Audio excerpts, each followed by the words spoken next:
And I'm absolutely thrilled to support neurodiversity in business. And I want to start just with a massive thank you to all the businesses who've signed up and all the businesses who've supported Dan as he's put this program together.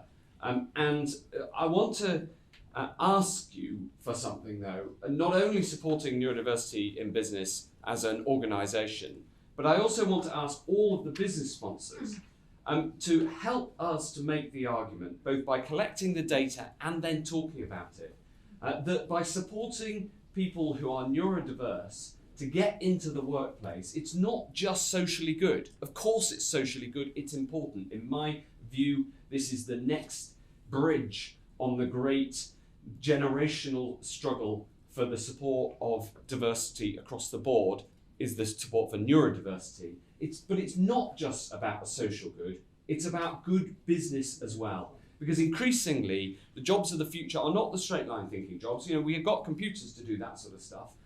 It's increasingly the creative skills, the lateral thinking, the problem solving, the human connections that you can't get out of a computer, no matter how proudly they can show this beautiful face in anticipation of speaking later. I've never known a Secretary of State wait longer to give a speech than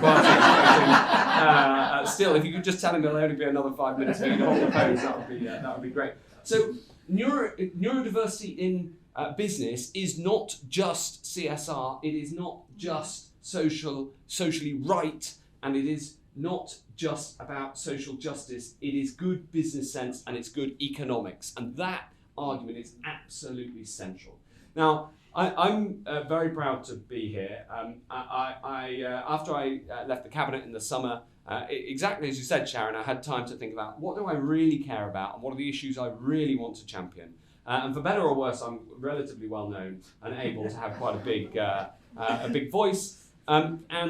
This is the thing I care about most, because I know how important it is that we identify people who are dyslexic and neurodiverse and then give them support. And I know this through personal experience. You know, the experience that your son went through with you, Sharon, is similar to mine. My experience was, everybody's experience is different, but mine was that I just thought I was rubbish at languages and rubbish at English when I was at school. You said you must have had a coping mechanism to get into Oxford. The answer was to run away from anything that involved a sentence. So my A levels were in maths and physics and computing. I can do computer languages, like English more difficult. And then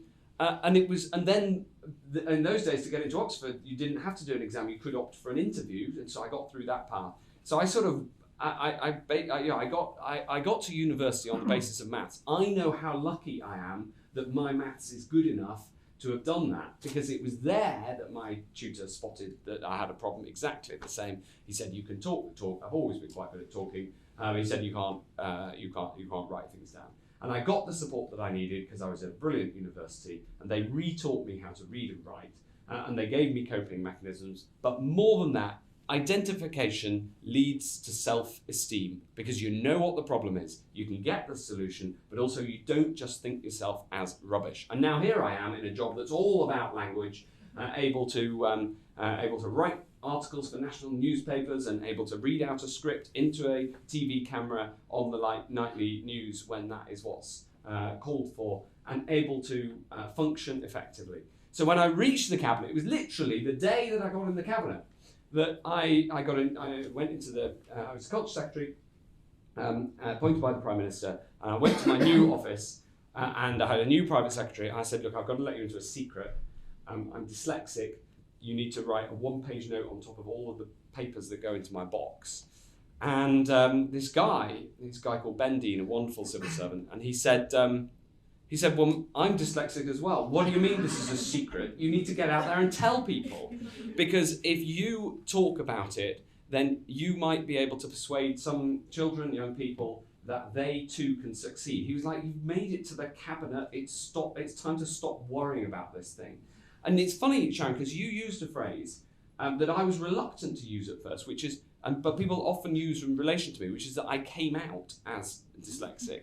Now, when I first heard that phrase, I thought, well, I don't want to upset people, who may have come out as gay, and the incredible struggle for gay rights and recognition over a century or more, which I so strongly support. But then somebody took me to one side and said, it's a different subject, but it's actually the same psychological state.